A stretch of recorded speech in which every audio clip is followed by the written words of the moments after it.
we are inviting all of you to join us in our virtual Dawn Watch meeting at 4 a.m.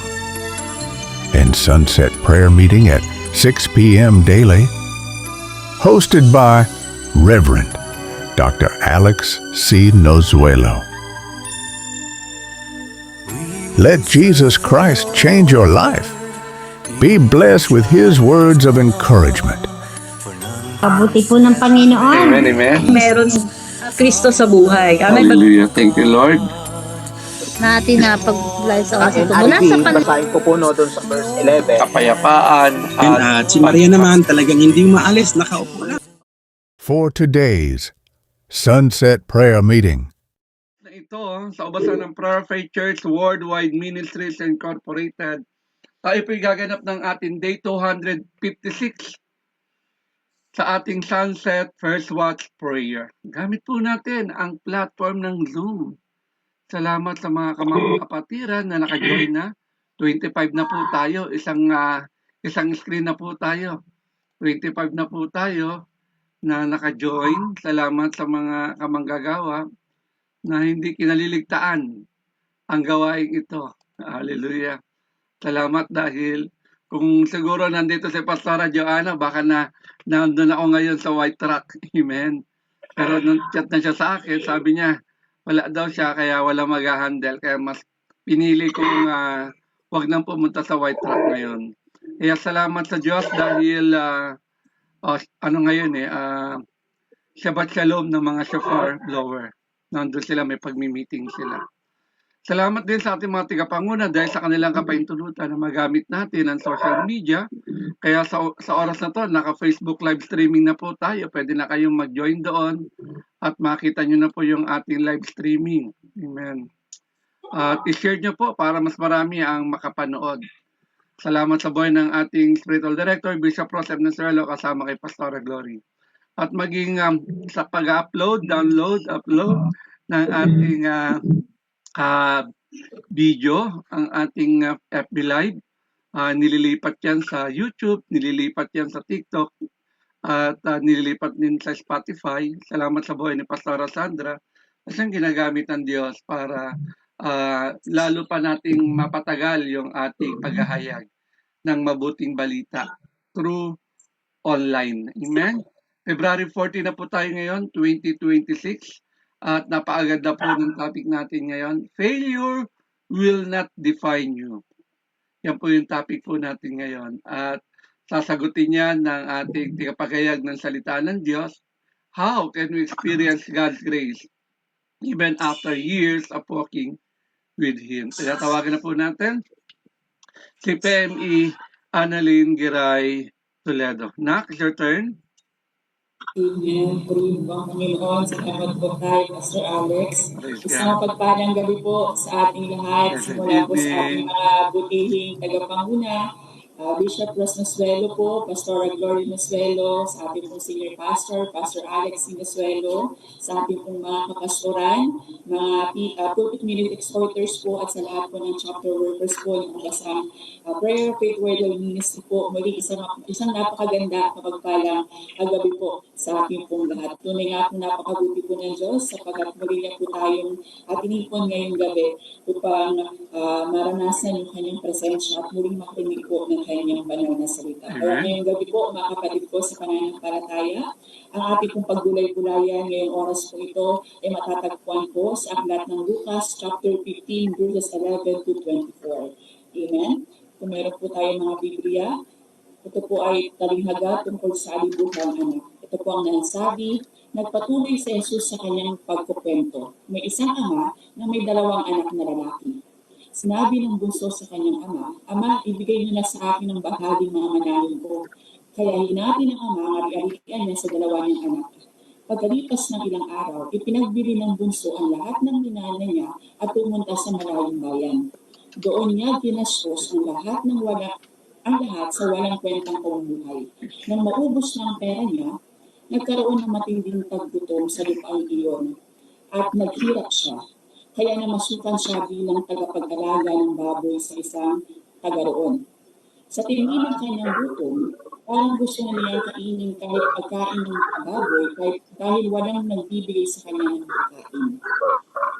Nang mapag-isip-isip niya ang lahat, sinabi niya sa kanyang sarili, sa amin kahit ang mga utosan ng aming mga ama ay may sapat na pagkain at sobra pa, pero ako dito ay halos mamatay na sa gutom. Babalik na lang ako sa amin at sasabihin ko sa aking ama, Ama, nagkasala po ako sa Diyos at sa inyo. Hindi na ako karapat-dapat na tawaging anak ninyo. Gawin niyo na lang po ako isa sa mga utosan ninyo. Kaya bumalik siya sa kanyang ama. Malayo pa ay natanaw na niya ang kanyang ama at naawa ito sa kanya. Kaya patakbo siya nitong sinalubong, niyakap at hinalikan. Sinabi ng anak sa kanyang ama, Ama, nagkasala po ako sa Diyos at sa inyo. Hindi ako karapat-dapat na tawagin anak ninyo. Pero tinawag ng ama ang mga utosan niya, madali, dalhin niyo rito ang pinakamagandang damit at bihisan siya. Lagyan niyo siya ng singsing ng daliri niya at suotan ninyo ng sandalyas ang mga paa niya. At kumuha kayo ng batang baka na pinataba natin at katayin ninyo. Magdiwang tayo dahil ang anak ko na akala ko'y patay na ay bumalik na buhay. Nawala siya pero muling nakita, kaya nagsimula silang magdiwang. Amen? Purihin po ang salita ng Diyos. Tayo panandaliang yumuko at sabay-sabay na manalangin. Diyos sa maraming makapangyarihan sa lahat, aming Panginoong Yesus, Banal na Espiritu, pinupuri, sinasamba, dinadakila po namin kayo ngayong oras po ito sa aming buhay. Maraming salamat po, Panginoon, sa muling pribilehiyo na kami po'y magkatipon-tipon ngayong oras po ito. Muling makarinig, Panginoong Yesus, ng mga salita na magbibigay, Panginoon, ng buhay, Panginoon, sa aming mga spiritual na buhay. Thank you, Lord Jesus Christ, sa muling pribilehiyo na magamit mo ngayong oras po ito. Right now, Panginoon, humingi po, Lord God, ng kapatawaran sa mga bagay po namin nagawa. Patawad, Panginoon, kung may oras po namin buhay ngayong araw ay patuloy kami nagkasala, may nalakaran ng pinaging kalugod-lugod sa iyong ratang, Panginoon Jesus, patawarin mo po kami. Patuloy na aming Panginoon, at tuloy po kami isang maruming basahan at oras-oras ng buhay po namin humingi sa iyo ng kadakilaan. Thank you, Lord Jesus Christ. Maraming salamat po, Panginoon, sa lahat. Ito ang Diyos, Panginoon, na makita, Panginoon, sa aming kalagitnaan. Patuloy, Panginoon, dahil kung malaman po kami, Panginoon, sa iyong banal na presensya, patuloy po makita ang aking umaapaw na kainaan, pagkusan ng kapangyarihan namin, Panginoon. Maraming salamat, Panginoon. Ang gawa ng kaaway ngayong oras po ito ay walang kapangyarihan sa pangalan ng aming Panginoon Jesus. Thank you, Lord Jesus, sa katagumpayan ng aming online sunset service ngayong gabi po ito. Patuloy sa iyo, Panginoon, sa pangalan ng aming Panginoon Jesus. Amen. Amen. Muli po isang mapagpalang gabi po sa ating lahat. Salamat po sa Diyos at muli na po tayong tinipon sa kanyang presensya upang makarinig po ng kanyang mga salita ngayong gabi po ito. Ang topic po natin ngayong gabi, mga kapatid ko sa pananampalataya, ay failure will not define you. Amen. Mga kapatid, yung kwento po na binasa po natin, maging bahagi ng iyong kwento, ngunit hindi ito yung pangalan na ibinigay ng Diyos sa iyo. Amen. Maaaring bumagsak ka, amen, ngunit hindi ibig sabihin nun ay ikaw isang failure. Amen, maaaring nagkamali ka, ngunit hindi ibig sabihin na wala ka ng halaga. Amen, maaaring nagapa ka, ngunit hindi ibig sabihin po nun ay hindi ka nang pwedeng magbumangon pa. Amen, at higit sa lahat, mga kapatid ko sa pananampalataya, nais ipalala ng Diyos sa ating lahat na hindi ka tinawag ng Diyos ayon sa iyong pinakamasamang pagkakamali. Tinawag ka niya ayon sa kanyang biyaya, praise God, sa kanyang pagmamahal, at sa relasyon na meron ka sa kanya bilang kanyang mga anak. Amen. Kaya ngayong gabi po ito, mga kapatid ko sa pananampalataya, ang pag-aaralan po natin ay isang napakahalagang tanong. How can we experience God's grace even after years of walking with Him? Amen. Paano po natin patuloy na mararanasan yung biyaya ng Diyos kahit matagal na tayong naglalakad kasama siya. Amen. Dahil minsan iniisip natin na yung grace ay para lang po sa mga bago mananampalataya.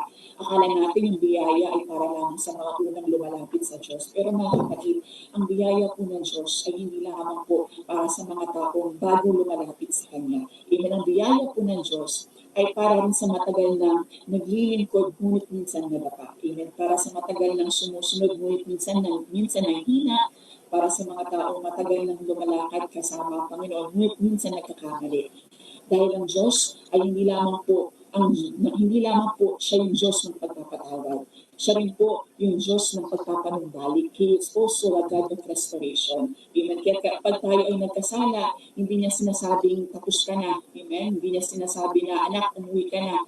Amen. Ang magandang balita ngayong gabi po ito, makakapit ko sa pananampalataya. Your failure may have interrupted your journey, but it does not have to determine your destiny. Amen. Maaaring naapektuhan ang iyong pagkakamali, ang iyong paglalakad sa Panginoon, ngunit hindi ito yung kailangang maging katapusan ng iyong kwento sa kanyang paglilingkod. Dahil habang may pusong handang magsisi, may amang handang tumanggap.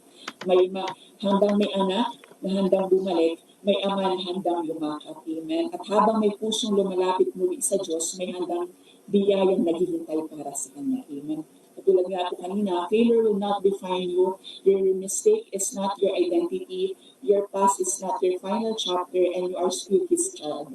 Amen? Kaya ngayong oras po ito, mga kapatid ko sa pananampalataya, ang tema po na ating sasagutin ngayong gabi ay how to experience God's grace even after years of walking with Him.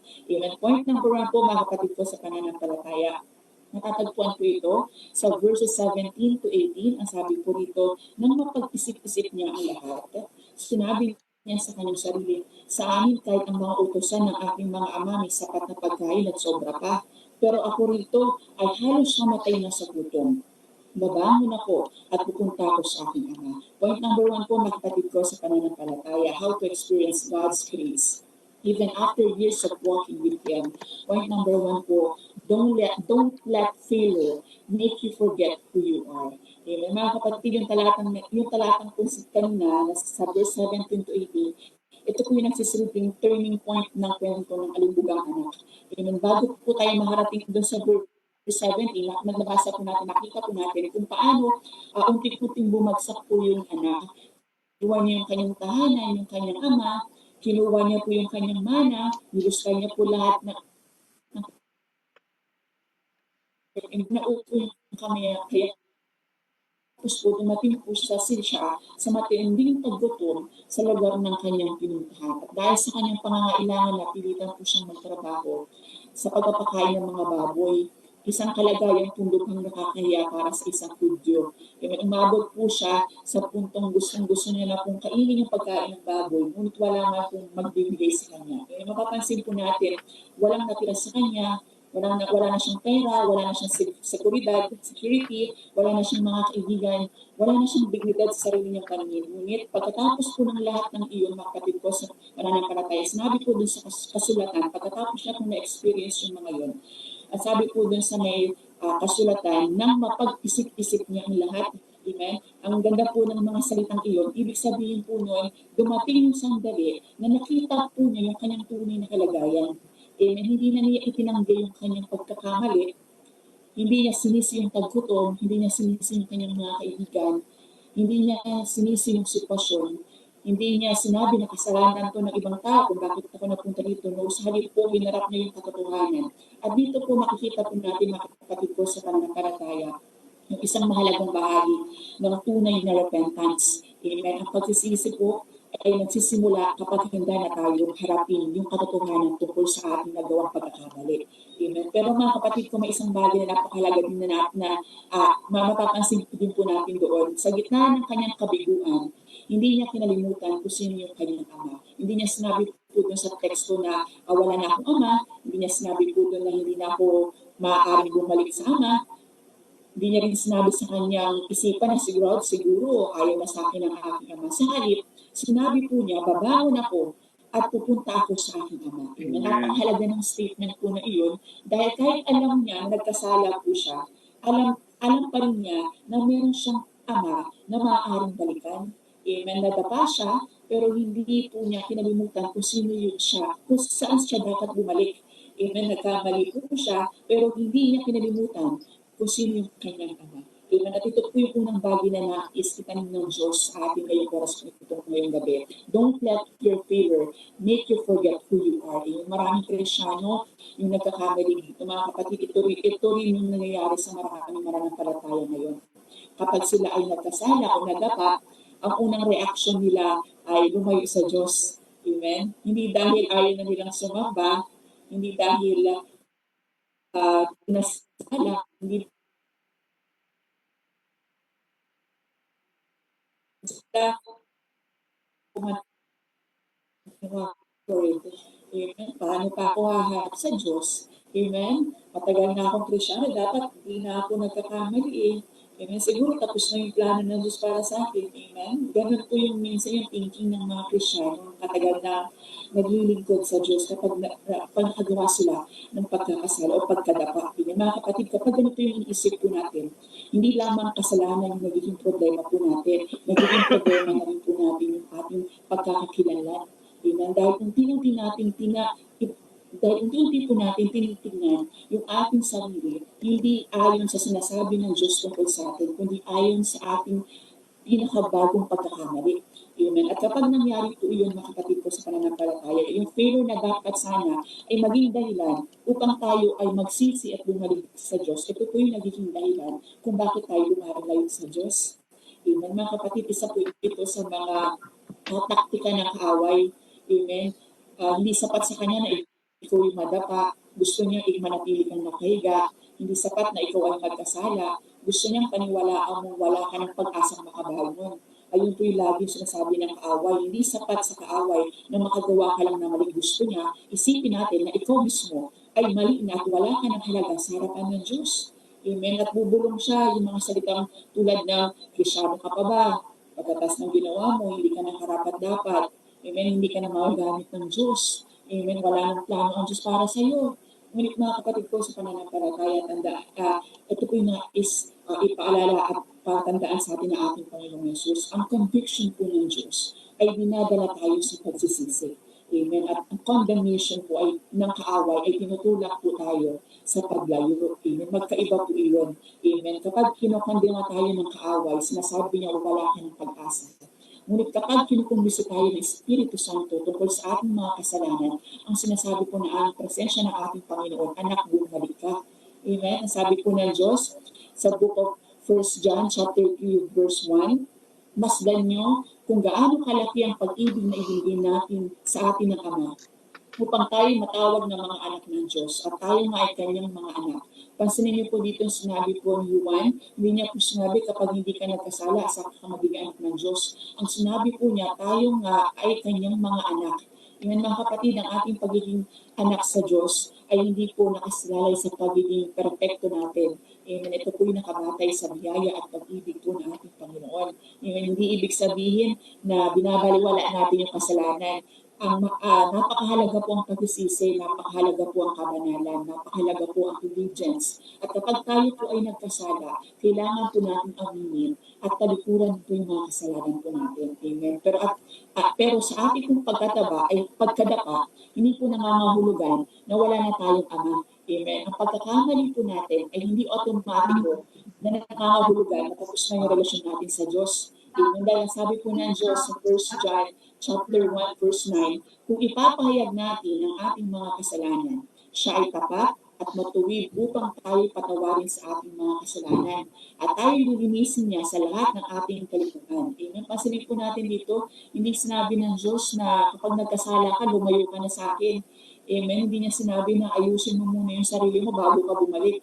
Amen. Nasabi po ng salita ng Diyos, ipahayag mo ang iyong mga kasalanan.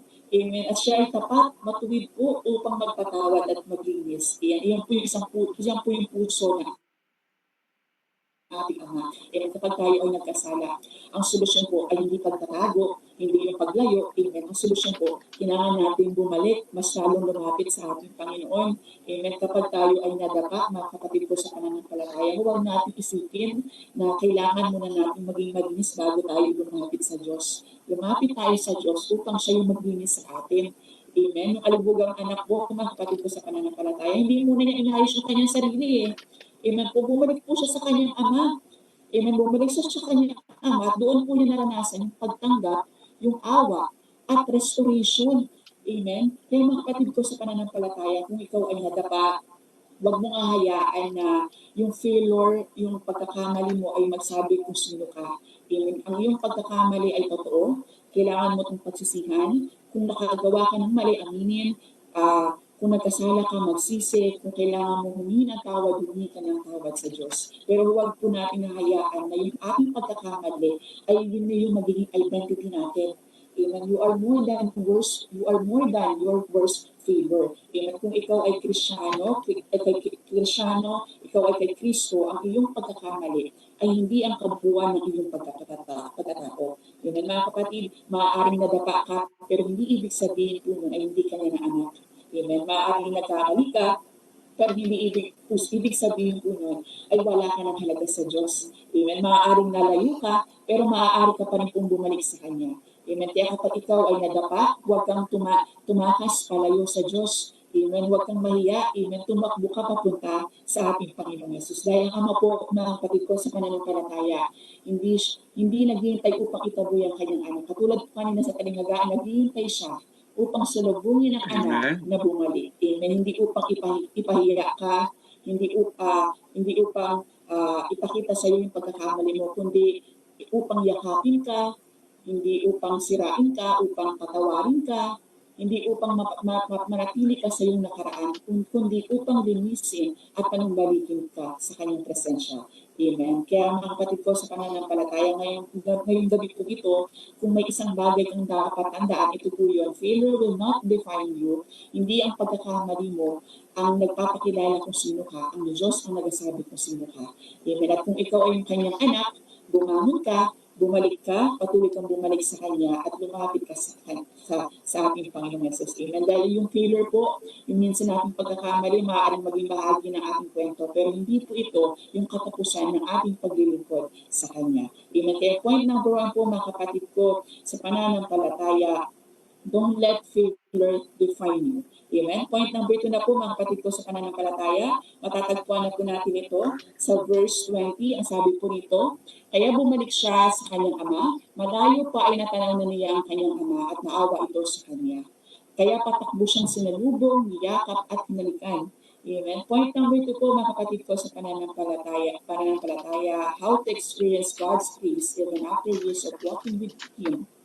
Point number 2 po, don't let regret make you forget who your Father is. Amen. Mga kapatid ko sa pananampalataya, isa po ito sa pinakamagandang larawan ng biyaya at habag ng ating Panginoon na makikita natin sa kasulatan. Pansinin po natin ang mabuti yung kilos ng Ama. Hindi niya sinabi sa talata na nakita lamang niya yung kanyang anak habang paparating po ito sa kanilang bahay. Ang sabi po sa kasulatan, malayo pa at nakita na siya ng kanyang ama. Amen. Napakaganda po ng larawan po ito. Ibig sabihin, nakita siya ng ama habang siya'y malayo pa. Amen po. At ipinakita dito po na yung puso ng isang ama na hindi nakakalimot. Amen. Hindi po sinabi dito na bahala na siya sa buhay niya eh. Amen. Hindi niya sinabi na siya naman yung umalis, siya naman yung gumawa ng desisyon, siya ang bumalik. Amen. Sa halip makakapatid ko sa pananampalataya, makikita po natin yung isang ama na ang puso ay patuloy na umaasa na balang araw na makikita niyang muli yung kanyang anak. Amen. At nang dumating po yung araw na yon, hindi siya naghintay na ang anak pa yung lumapit eh. Amen. Ang ganda po larawan. Yung mismong ama po yung tumakbo para salubungin po yung kanyang anak. Amen. Amen. The father ran toward his son. Amen. Alam niyo po mga kapatid ko sa pananampalataya habang pinagugulay-gulayan ko po itong word. Nabasa ko po nalaman ko po na ang kultura po pala ng mga Hudyo noon sa panahon pong iyon, ang isang ama po na may edad at may katayuan po sa lipunan na hindi karaniwan daw kung tumatakbo ng ganitong paraan. Amen. Ngunit nang makita po ng ama yung kanyang anak, hindi niya inisip ng kanyang dignidad. Amen. Hindi niya po inisip kung ano yung sabihin ng mga tao. Amen. Hindi niya inisip kung paano ipapaliwanag sa iba kung bakit niya tinanggap muli yung kanyang anak na nagwaldas ng kanyang mana. Amen. Nang makita po niya yung anak, habag ang nangibabaw po sa kanya. Tumakbo siya, sinalubong niya po yung kanyang anak, niyakap niya po ito, at hinilikan niya po ito. Amen. Mga kapatid, pansinin po natin yung pagkakasunod-sunod nung ginawa po ng ama doon sa anak. Hindi niya sinermonan, walang interrogation, walang condemnation. Ang una po niya ipinakita sa kanyang anak ay habag. Amen. Hindi niya po hinintay yung buong paliwanag ng anak eh. Hindi niya po hinintay na maipakita ng anak ang lahat ng kanyang ginawa. Hindi niya po hinintay na patunayan muna ng anak kung karapat-dapat na ba siyang tanggapin. Nang kita niya kung bumalik ang kanyang anak, sinalubong niya po ito. Iyon po yung larawan ng biyaya ng Diyos. Amen. God's grace is greater than your regrets. Amen, mga kapatid. Maraming beses, ang pinakamahirap nating Ang pinakamahirap nating patawarin ay hindi yung ibang tao. Minsan yung pinakamahirap nating patawarin yung ating sarili. Minsan po ba, naranasan niyo na po ba yun? Yung napakadali nating dahil anak na tayo ng Diyos, may relasyon tayo kay Lord, napakadali nating magpatawad. Pero minsan, kapag nakakagawa tayo ng kasalanan, ang hirap natin patawarin yung ating sarili. Amen. Minsan sinasabi natin, matagal na akong Christian, bakit nagawa ko pa rin yun? Mas alam ko na yung salita ng Diyos, bakit bumabagsak pa rin ako? Amen. Bakit ko nagawa yung mga bagay na ipinangako kung hindi ko naman gagawin? Amen. At pagkatapos, sasabihin natin minsan, siguro hindi na ako magagamit ng Panginoon. Amen. Mga kapatid, iyan po yung bigat ng regret.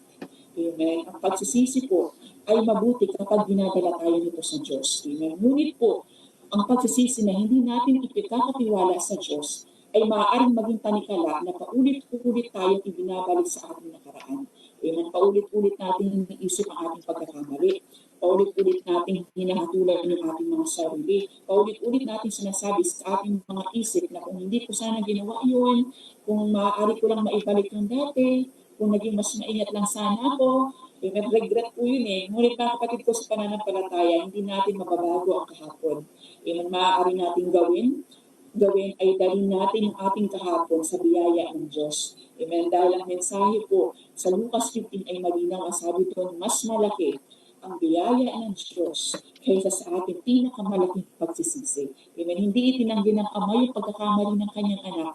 Hindi sinabi ng Ama na walang nangyari.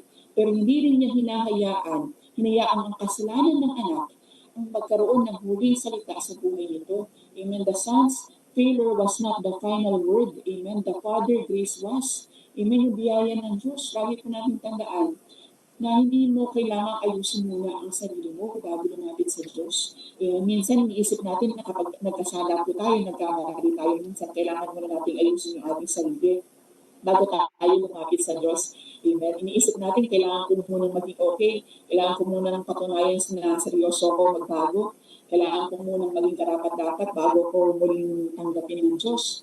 Ngunit mga kapatid, ang Ebanghelyo ay nagtuturo ng kabaligtaran. Hindi tayo tinatanggap ng Diyos dahil naging karapat-dapat tayo. Tinatanggap tayo ng Diyos dahil siya po ay puno ng biyaya. Amen. Sabi ko ng Diyos, Efeso 2, verses 8 to 9, sapagkat dahil sa biyaya, kayo'y naligtas sa pamamagitan ng pananampalataya. At ito hindi sa inyong sarili.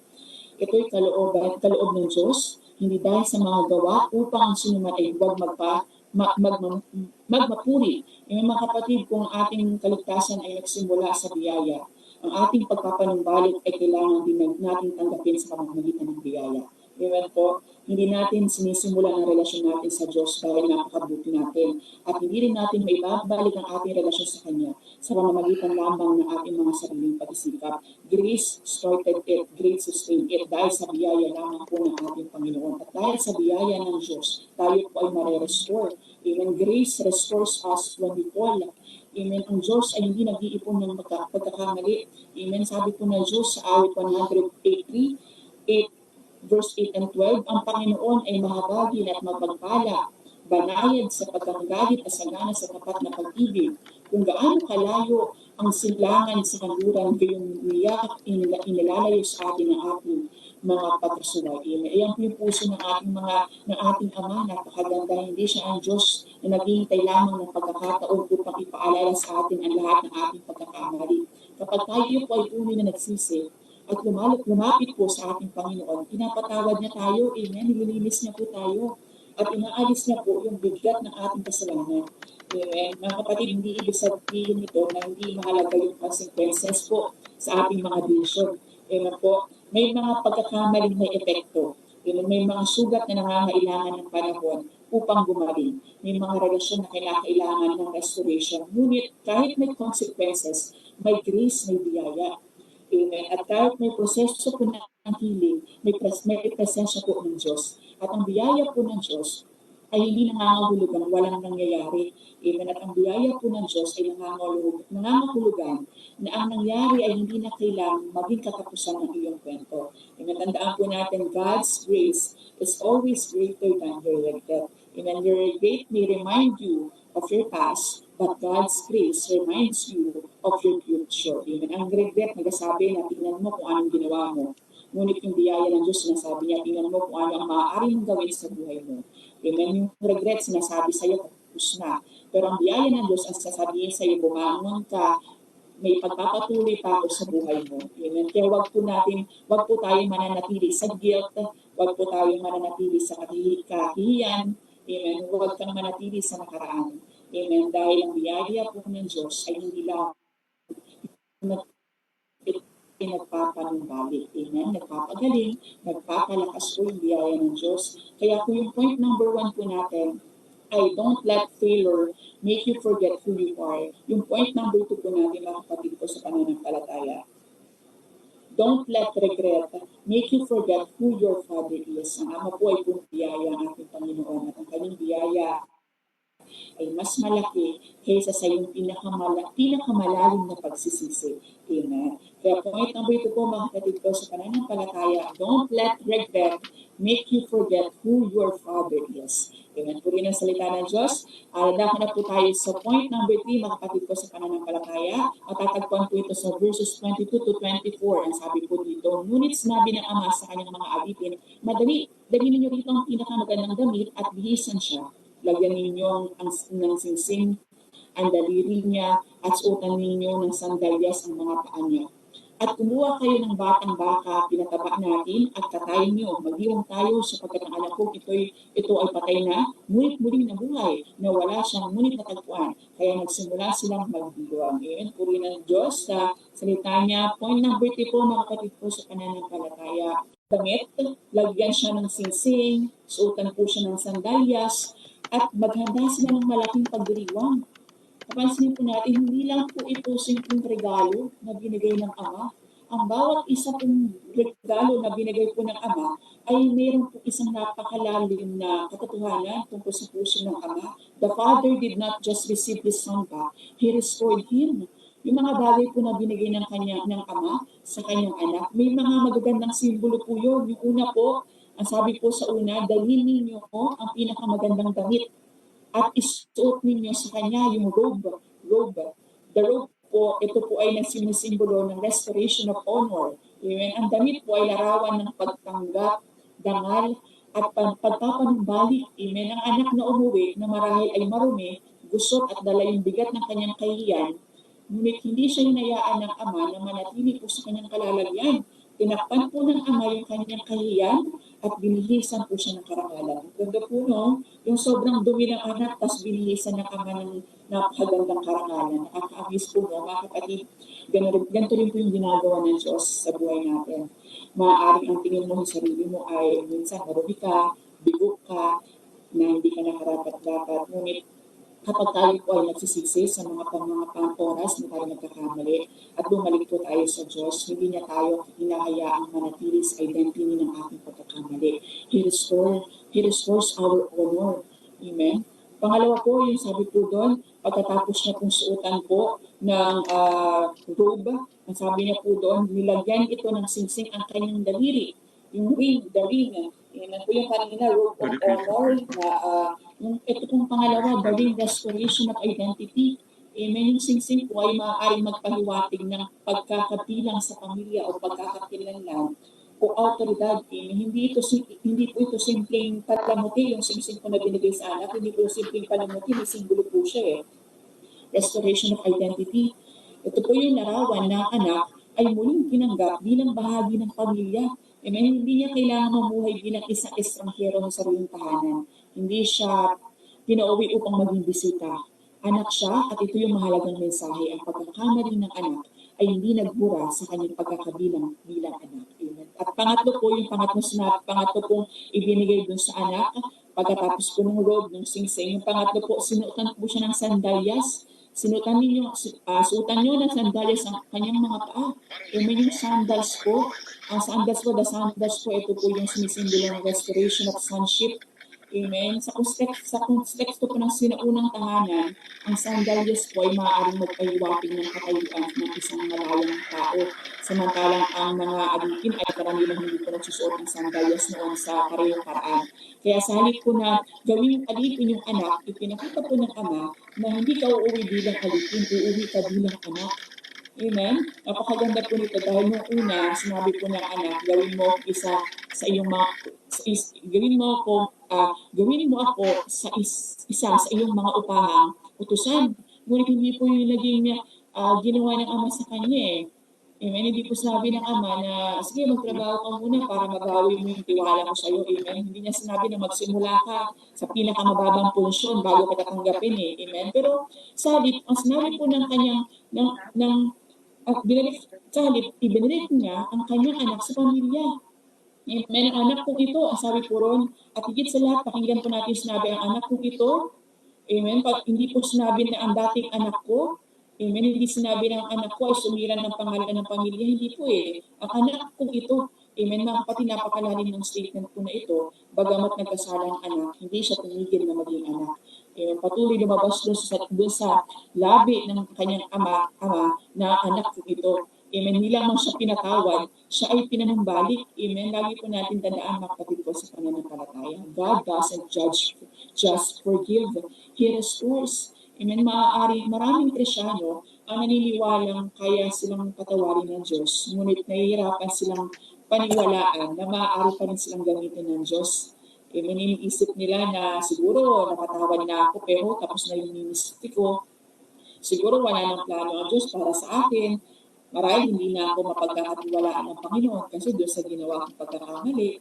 Dahil sa ginawa ko, hindi na ako magiging useful sa kingdom. Pero hindi po yan yung pinapakita dito sa Book of Lucas sa chapter 15. Hindi lamang ibinalik po ng Ama yung relasyon na anak sa kanya. Ibinigay rin po niya muli yung lugar niya sa pamilya.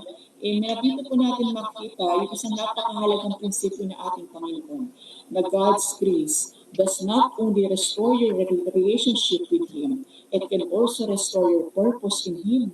Amen. Hindi ibig sabihin na nagkamali ka, wala ka ng purpose wala ng purpose ang Diyos sa buhay mo. Amen. Isang napakalinaw na halimbawa po yung si Pedro po, amen, naalala niyo po ba yun? Si Pedro po, isa sa mga malalaki po na alagad ng ating Panginoon. Nung dumating po yung oras ng pagsubok, 3 beses pong itinanggi niya, 3 beses po niya itinanggi ang ating Panginoong Jesus. Amen? 3 beses din po niya sinabi na hindi niya kilala si Jesus Christ. Amen po? Kung tutusin po, maaari niyang isipin, tapos na yung ministry ko. Paano ko paharapin ang ating Panginoon pagkatapos ng sinabi kong yun? Amen? Ngunit matapos po yung muling pagkabuhay ng ating Panginoong Jesus, hinanap ni Jesus Christ si Pedro. Sabi po sa Book of John 21 verses 15 to 17, 3 beses din po niyang tinanong 3 beses po tinanong ng ating Panginoong Jesus si Pedro, iniibig mo ba ako? Amen. At sa bawat sagot po ni Pedro, sinabi po ng ating Panginoon, pakainin mo ang aking mga tupa. Amen. Napansin niyo po ba yung 3 beses po na pagtanggi, 3 beses din pong binigyan siya niya ang ating Panginoon Jesus ng pagkakataong maibalik ang kanyang commitment. Amen. Hindi lang siya pinatawad ng ating Panginoon Jesus. Ibinalik po si Pedro sa kanyang tungkulin. Amen. At sa gawa po si Pedro po yung ginamit ng Diyos upang ipangaral ang Ebanghelyo at libo-libong tao po yung sumampalataya sa ating Panginoon Jesus. Amen. Mga kapatid, ito po isa sa mga halimbawa yung buhay po ni Pedro. Ang pinakita po doon na yung pagkakamali po ni Pedro ay hindi naging katapusan ng kanyang kwento. Amen. Naging bahagi ito ng kanyang testimony ng biyaya ng Diyos. Amen. The one who once denied Jesus became a man who courageously preached Jesus. Amen. Iyan yung kapangyarihan ng restoration. Amen. God can still use a restored life. Mga kapatid, huwag nating kalimutan na God does not waste a surrendered life. Amen. Ang tao minsan nasaktan. Tandaan po natin ito, ang tao minsan nasaktan ay maaaring maging instrumento upang makapagpagaling ng iba. Amen. Ang tao minsan nadapa ay maaaring maging encouragement sa mga taong gustong bumangon. Amen. Yung mga taong nakaranas ng failure, maaaring magkaroon pa rin po sila ng compassion para sa mga taong dumaraan sa parehong laban. Amen. Minsan, ang sugat na pinagaling po ng Diyos sa buhay mo ay magiging bahagi ng testimony mo na gagamitin niya upang makatulong sa iba. Amen. Hindi ibig sabihin na kailangan nating magkasala, kapatid, upang magkaroon po tayo ng testimony Nais ipaalala po ng Diyos na hindi ibig sabihin na kailangan natin magkasala para magkaroon tayo ng testimony. Hindi natin kailangan balikan yung kasalanan, mga kapatid. Ngunit kapag tayo po ay nagkamali at tunay po tayo nagsisi, kayang gamitin po ng Diyos na maging bahagi ang ating nakaraan para sa kanyang kaluwalhatian. Sabi nga po sa Book of Roma chapter 11:29, sapagkat ang mga kaloob at ang pagtawag ng Diyos ay hindi niya binabawi. Amen, mga kapatid, ng Diyos ay hindi pabago-bago ng kanyang karakter at layunin. Kapag siya po ay tumawag, kaya rin po niyang magpanumbalik. Amen, hindi ibig sabihin na walang consequences ang kasalanan. May mga pagkakataon po na kapag tayo minsan nagkakamali, nadadapa tayo, kailangan nating harapin yung bunga ng ating desisyon. Amen po, may mga bagay na kailangan nating ayusin. May tiwala na maaaring kailangan muling mabuo para sa paglipas ng panahon. At may mga ministry responsibilities na maaaring mangailangan ng wisdom, accountability, at proseso bago muling ipagkatiwala sa atin. Pero mga kapatid, consequences po do not cancel God's grace. Amen. Yung failure po ng isang tao, minsan pagkakamali po natin, hindi kayang limitahan ang kapangyarihan ng Diyos na magpanumbalik ang isang pusong tunay na nagsisisi at muli nagtitiwala sa Kanya. Even maaaring may ilan sa atin ngayon na matagal na naglilingkod sa Diyos, sa Panginoon, ngunit may pasan pa rin na mabigat na dalahin. Amen. Maaaring dala mo pa rin yung pagkakasala mula sa nakaraan, pagsisisi sa maling desisyon, pagkabigo sa iyong sarili, kahihiyan sa iyong mga nagawa before, or takot na hindi ka na muling magagamit ng Diyos. At marahil ang pinakamabigat sa lahat, Lord, may purpose na ba ako? Kapag minsan nagkakamali po ako, nagkukulang po ako. Kung iyan yung mga tanong sa puso mo ngayong gabi, mga kapatid ko sa pananampalataya, pakinggan po mo yung mensahe ng Ama. Hindi niya sinabing patunayan mo muna yung sarili mo. Hindi niya sinabi dun sa anak na maghintay ka hanggang maging karapat-dapat ka ulit. Ngunit sinabi po ng Ama doon sa anak, halika anak. Amen? At tandaan natin, mga kapatid ko sa pananampalataya, na kapag tayo ay may mga pagkakataon, tayo ay minsan ay hindi sinasadyang nagkakamali, nagkukulang sa ating Panginoon. Lagi natin tandaan, napakahalaga yung paglapit sa Kanya. Huwag tayong lalayo sa presensya ng ating Panginoon. Huwag natin mahayaan na lumunin tayo ng hiya para lalo tayong lumayo sa presensya ng ating Panginoon. Lagi po natin tandaan, bago naging leader, anak ka muna. Bago ka naging teacher, anak ka muna. Bago tayo naging worship singer, anak ka muna. Yung bago naging pastor, ministry worker, o anumang role na binigay sa iyo ng Diyos, anak ka muna ng Diyos. Amen. At tandaan po natin, ang pagmamahal po ng Ama sa kanyang mga anak ay hindi nakabatay sa kanilang performance lamang. Amen. Ito po ay nakaugat sa kanyang biyaya at pag-ibig. Amen. Kaya huwag mong hahayaan na yung isang pagkatalo ang magpabura sa lahat ng ginawa ng Diyos sa iyong buhay. Amen. Huwag mong hahayaan na yung isang pagkakamali na iyong nagawa ay magsabi kung sino ka. Huwag mong hahayaan na yung nakaraan ay magdidikta sa iyong kinabukasan. Amen. At nais ipaalala ng Diyos, mga kapatid ko sa pananampalataya, na favor will not define you, grace will restore you, and God can still use your life for His glory. Amen. Kaya point number 3 po, mga kapatid ko sa pananampalataya, how can we experience God's peace even after years of walking with Him? God restores your purpose after failure. Amen. Kaya bilang pagtatapos po, mga kapatid ko sa pananampalataya, ang talinghaga po ng alibughang anak ay hindi lamang po ito kwento ng isang anak na umuwi. Ito po'y kwento ng isang ama na naghihintay, tumatanggap at nagpapatawad at nagpapalumbalik. Amen. Ngayong gabi, ito yung tatlong katotohanan na nais kong ipaalala sa atin ng ating Panginoon. Point number 1, don't let failure make you forget who you are. Maaaring nagkamali ka minsan, ngunit hindi ang iyong pagkakamali, ang iyong pagkakakilanlan. You are still His child. Amen. Point number 2 po, don't let regret make you forget who your Father is. Maaaring mabigat ang iyong pagsisisi, ngunit mas malaki ang biyaya ng Diyos kaysa iyong regret. Hindi ka tinanggap ng Diyos dahil perfecto ka, kundi dahil siya ay mapagmahal at mahabaging Diyos. And point number 3 po, God's restore your purpose after failure. Ang Diyos po ay hindi lamang nagpapatawad, siya po ay nagpapanumbalik. Maaaring minsan nabibigo ka, nadadapa ka, nagkakamali ka, ngunit hindi ibig sabihin po noon ay tapos na yung plano ng Diyos para sa iyo.